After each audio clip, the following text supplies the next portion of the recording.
Monday, Canada said that it was actively pursuing credible allegations linking the Indian government agents to the murder of a Sikh separatist leader in British Columbia in June. Now, for more on this, we have with us our principal diplomatic correspondent, Siddhant Sibal, who's joining us right now. Siddhant, thank you so much for joining us. What's the latest on this? The Indian government has also come out with a statement. What can you tell us?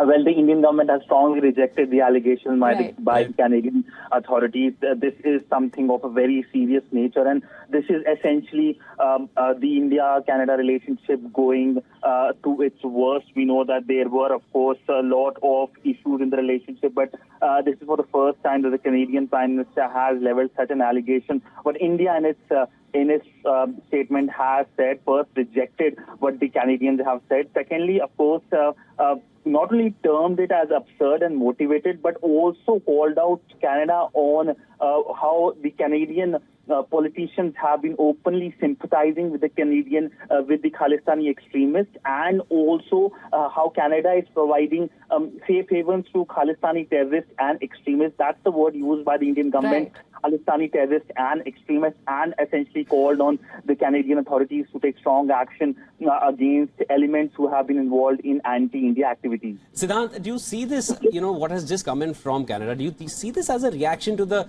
statement and rather remarks which were passed by the Indian Prime Minister when Trudeau was here in India for the G20 summit? Is it a reaction to that?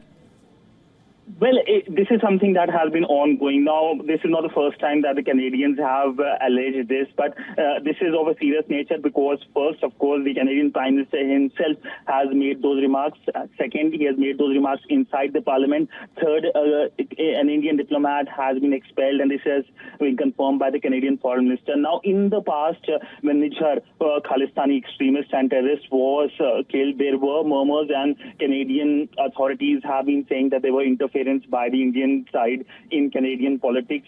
This was strongly dismissed by the Indian External Affairs Minister. In fact, in response to a WION question during a press conference, the Indian External Affairs Minister used a Hindi phrase to say that "ulta chor kotwal ko dante," and that was something that made headlines that time. So this is something that has been ongoing. The G20 fiasco has been something that was a kind of embarrassment for the government of Canada, but essentially this was something that looked like was coming. Siddhant, motivated and absurd. Now, these are words which were, this is the statement which has come from India's side. Can we, how do we insinuate, how do we sort of translate it into what it means for Canada from here? Well, Indian government has in the past said that why these allegations are coming from Canada, it's because of Canada's domestic politics. Right. There is a constituency that plays an important role, and what India has been saying is the Canadian vote bank politics that has been now creeping to the foreign policy of Canada. So what has happened today will be seen in that dimension that the Canadian side has been trying to pander to domestic vote bank politics.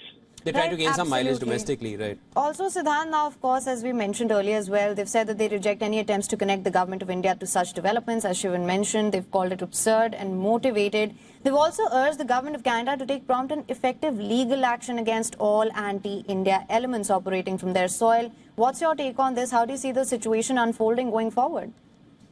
Well, the Indian government has been in the past calling on Canada to take strong action against Khalistani elements, but there hasn't been any change in the Canadian government's stance. We have seen open referendums, so-called referendums taking place in Canada. In fact, on 10th of September, when the Canadian Prime Minister and the Indian Prime Minister were holding a meeting here in Delhi on the sidelines of the G20 meeting, there was a so-called referendum taking place on Khalistani issue in Canada. Study that, of course, shows how there was an open funding of these elements in the in Canada from the Canadian authorities. So essentially there hasn't been any change in the stance of the Canadian government, and now of course this allegation coming, this is essentially being seen as something of the lowest point in India-Canada relationship, and I think that the relationship are in a cold freeze for a pretty long time now. Right, absolutely. Siddhant, thank you so much for bringing us the latest on this. We will of course continue to track all the developments closely with you on WION here.